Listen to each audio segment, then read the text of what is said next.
Hey everyone, Jennifer Williams here again. This is part 3 in the video series that we're doing about teaching classes. So we've talked about educational classes and we've talked about having Young Living parties. And now we're going to talk about our make and takes. So I love a good make and take and I enjoy having them and I enjoy going to them.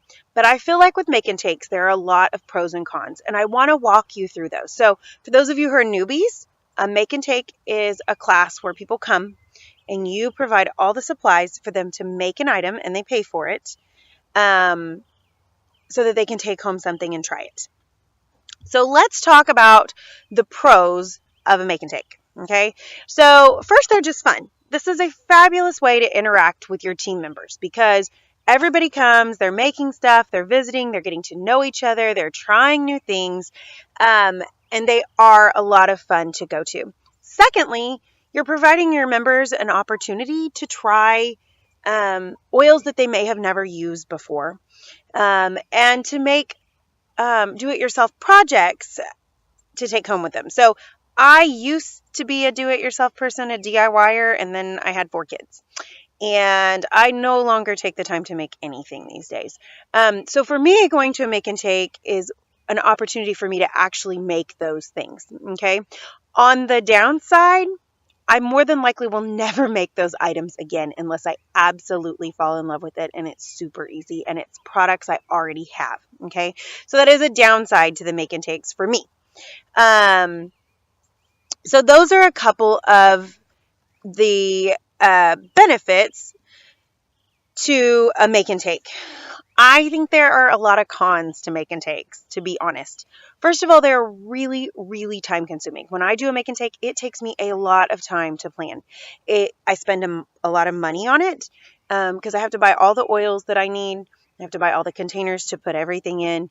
And I never know how many people are going to come. So I end up spending a lot of money taking a risk on whether I'm going to have 5 people or 20 and how many I'm preparing for. Okay, so that's a risk you're going to take if you decide to do a make and take. I do have one of my members that charges people and has them sign up ahead of time so that she knows exactly how much product to order. And I think that is a good way to do it so that you're not out a lot of expense. But back to the time thing. This is really time consuming and I find it really crucial in our business. Most of us are doing this as a second job at this point, right? We have something else we do. For me, I'm a stay-at-home mom of 4 kids and I homeschool. And so I have enough jobs on my plate that if I do something for my Young Living business, it needs to be something that's going to be productive. Okay.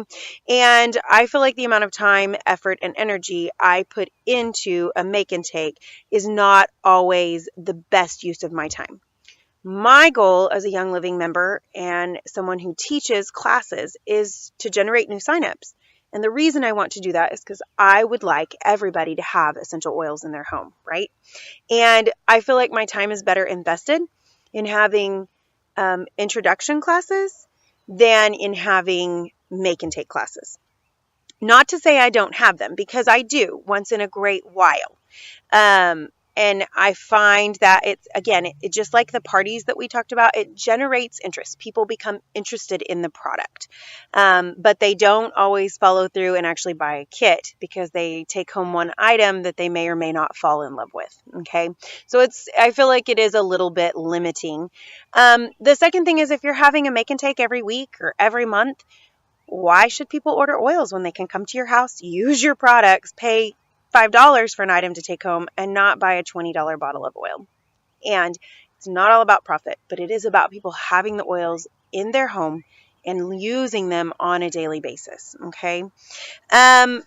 So some suggestions. If you're going to have make and takes, these are some things that I find to be beneficial. First of all, always start your make and take with education. Okay.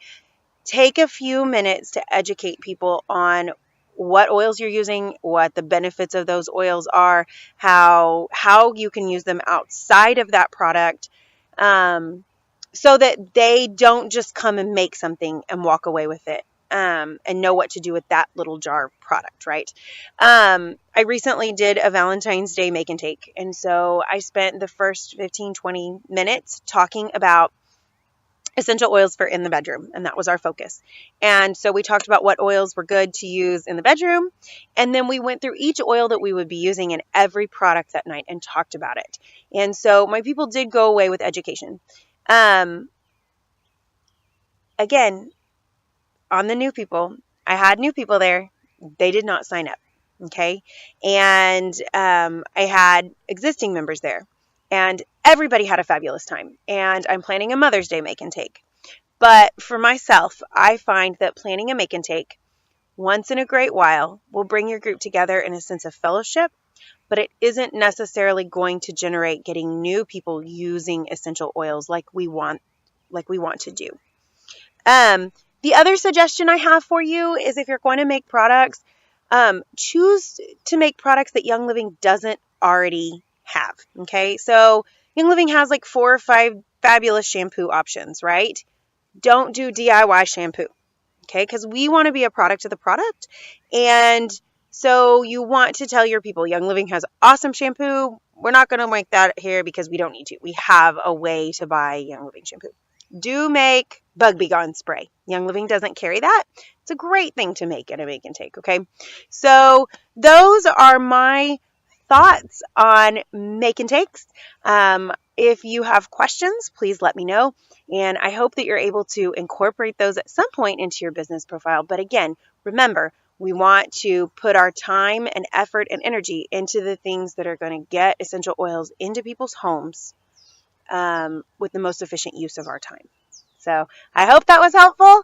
And let me know if you have questions.